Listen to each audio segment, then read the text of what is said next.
السلام علیکم ورحمۃ اللہ وبرکاتہ۔ بسم اللہ الرحمن الرحیم۔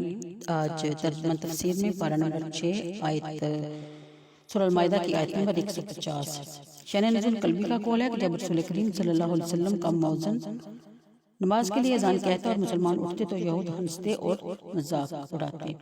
اس پر یہ آیت نازل ہوئی۔ سعدی کا قول ہے کہ مدینہ طیبہ میں جب مؤذن اذان میں اشہد ان لا الہ الا اللہ واشہد ان محمد رسول اللہ کہتا تو ایک نصرانی یہ کہا کرتا کہ جل جائے جھوٹا۔ ایک شب اس کا خادم آگ لایا اور اس کے گھر کے لوگ سو رہے تھے کہ آگ سے ایک شرارہ اڑا اور وہ نصرانی اور اس کے گھر کے تمام لوگ جل کر خاک ہو گئے۔ آیت نمبر 151 جو ایسے سفیہانہ اور جاہلانہ حرکات کرتے ہیں، اس آیت سے معلوم ہوا، یہ بھی معلوم ہوا کہ اذان نص قرآنی سے بھی ثابت ہوتی ہے۔ آیت نمبر 152 شأن نزول یہود کی ایک جماعت نے سید عالم صلی اللہ علیہ وسلم سے دریافت کیا کہ آپ انبیاء میں سے ہیں، کس کس کو مانتے ہیں؟ اس سوال سے ان کا مطلب یہ تھا کہ اگر آپ حضرت عیسیٰ علیہ السلام کو نہ مانیں تو وہ آپ پر ایمان لے آئیں گے۔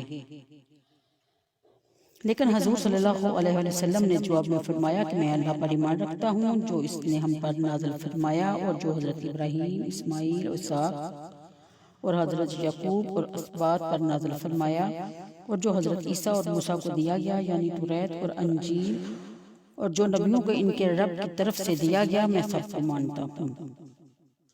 ہم انبیاء میں فرق نہیں کرتے، کسی کو مانے اور کسی کو نہ مانے۔ جب انہیں معلوم ہوا کہ آپ حضرت عیسیٰ علیہ السلام کی نبوت کو بھی مانتے ہیں تو آپ کی نبوت کے منکر ہو گئے اور کہنے لگے کہ جو عیسیٰ کو مانے ہم اس پر ایمان نہ لائیں گے۔ اس پر یہ آیت نازل ہوئی۔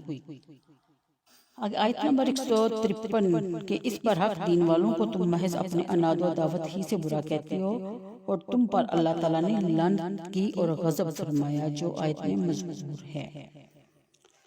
آیت نمبر 156 شأن نزول یہ آیت یہود کی ایک جماعت کے حق میں نازل ہوئی جنہوں نے سید عالم صلی اللہ علیہ وسلم کی خدمت میں حاضر ہو کر اپنے ایمان اخلاص کا اظہار کیا، کفر و دلال چھپائے رکھا۔ اللہ تعالیٰ نے یہ آیت نازل فرما کر اپنے حبیب کریم صلی اللہ علیہ وسلم کو ان کی حال سے باخبر کر دیا۔ آیت نمبر 157 یعنی یہود اور 58 کے مطابق گناہ ہر معصیت و نافرمانی کو شامل ہے۔ بعض مفسرین کا قول ہے کہ گناہ سے توریت کی مضامین کو چھپانا اور اس میں سے سید عالم صلی اللہ علیہ وسلم کے جو محاسن اور صاف ہیں ان کو مخفی رکھنا، یعنی زیادتی سے توریت کے اندر اپنی طرف سے کچھ اور بڑھا دینا اور حرام خوری سے رشوتیں وغیرہ مراد ہیں۔ آیت نمبر 159 کہ لوگوں کے گناہوں اور برے کاموں سے نہیں روکتے۔ مسئلہ اس سے معلوم ہوا کہ علماء پر نصیحت اور بدی سے روکنا واجب ہے۔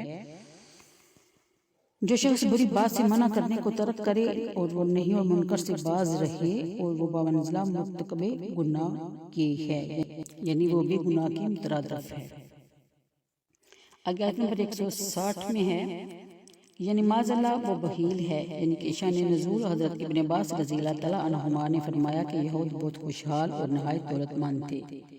جب انہوں نے سید عالم صلی اللہ علیہ وسلم کی تکذیب و مخالفت کی تو ان کی روزی کم ہوگی۔ اس وقت بہاسی اور یہودی نے ایک کہا کہ اللہ کا ہاتھ بندھا ہوا ہے، یعنی معاذ اللہ وہ رزق دینے اور خرچ کرنے میں بخل کرتا ہے